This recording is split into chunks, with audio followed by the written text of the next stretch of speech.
Good morning mga kasari. Good afternoon, good evening. Kung anong kayong oras na sa aking video ngayon. Welcome back to my channel, Allen Vlog. Sa mga hindi pa nakasubscribe, please subscribe my channel and i-click na rin ang notification bell para ma-notify po kayo sa aking mga bagong in-upload ko yung mga video. At kayo ay nanood sa aking video,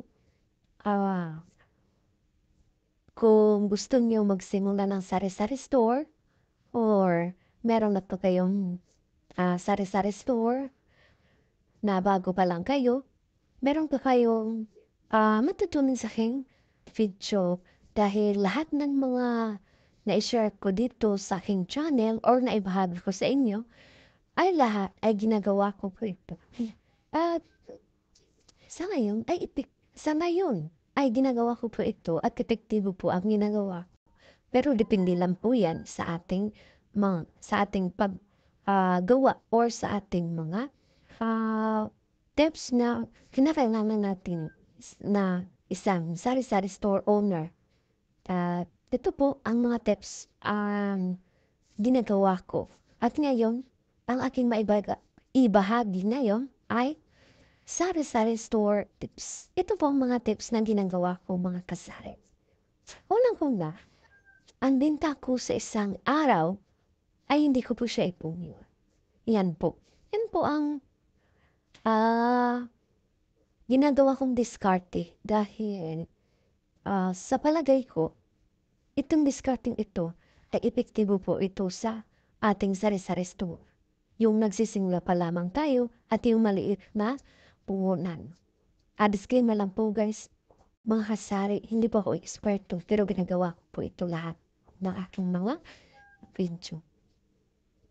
Yan po, balik na tayo sa mga tips na ginagawa ko. Yung sabi ko na ang benta ko ngayon, dapat ibili ko bukas. Dahil kinakailangan po na ma-rolling o mabili ng iba pang mga paninda para lumago po ang ating sari-sari store at marami pong mga laman sa ating sari-sari store.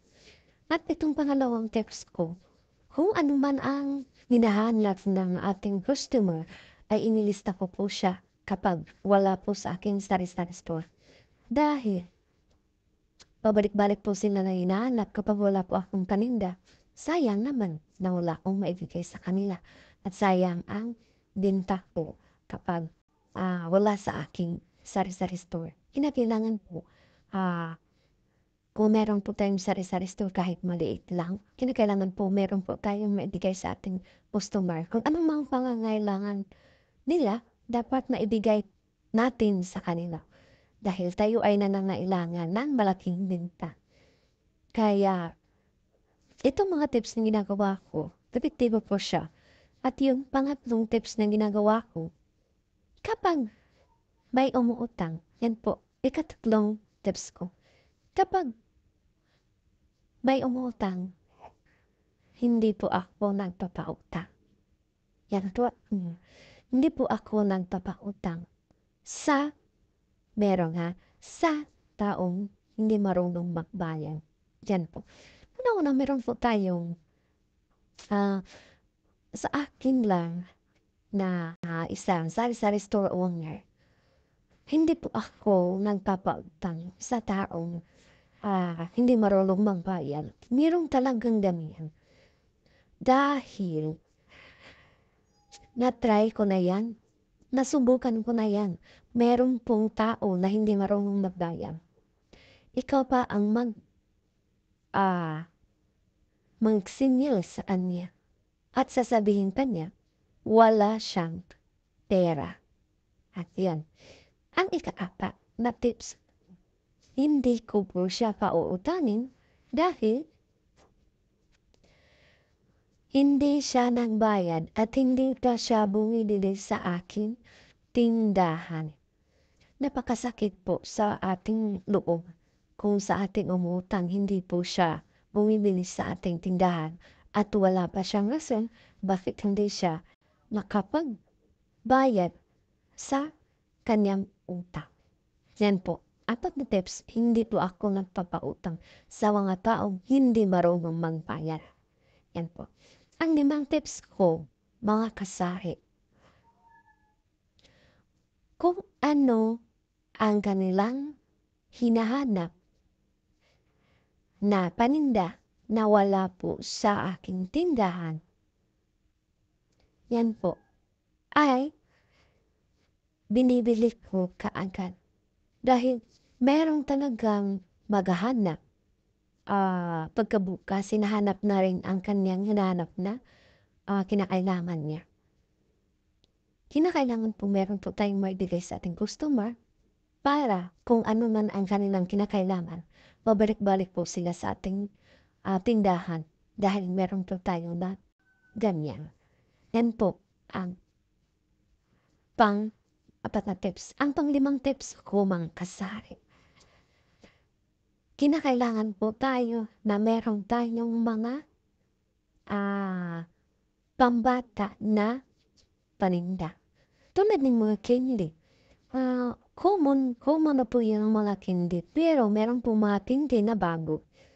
Tulad ng ngayon ay meron pa kong nabili na candy na umiilaw. Huli pa po siya. Pero umiilaw po siya. At bago po siya sa paningin sa mga bata. Kapag meron po tayo mga kasari na ganyan na mga bago, mga paninda para sa mga bata, ang mga bata po ay pabalik-balik sa ating sari-sari store dahil ito po ang kanilang binibili or nainganyo po sila sa kanilang nakikita sa ibang bata. Yan po ang mga ginagawa ko na kinakailangan meron po tayong mga bago pang-akit sa mga bata. Mga kasari na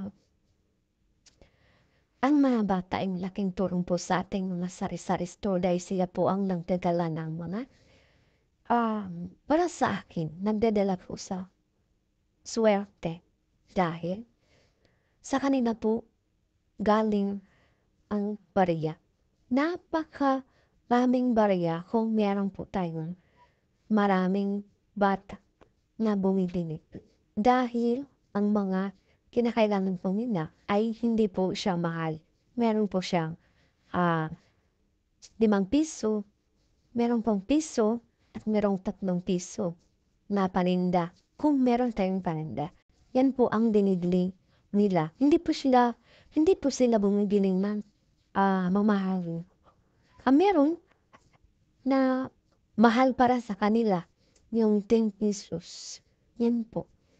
Sa akin na-experience ko dito sa aking sari-sari store, ang mga bata ko ay hinahanap nila yung mas mura.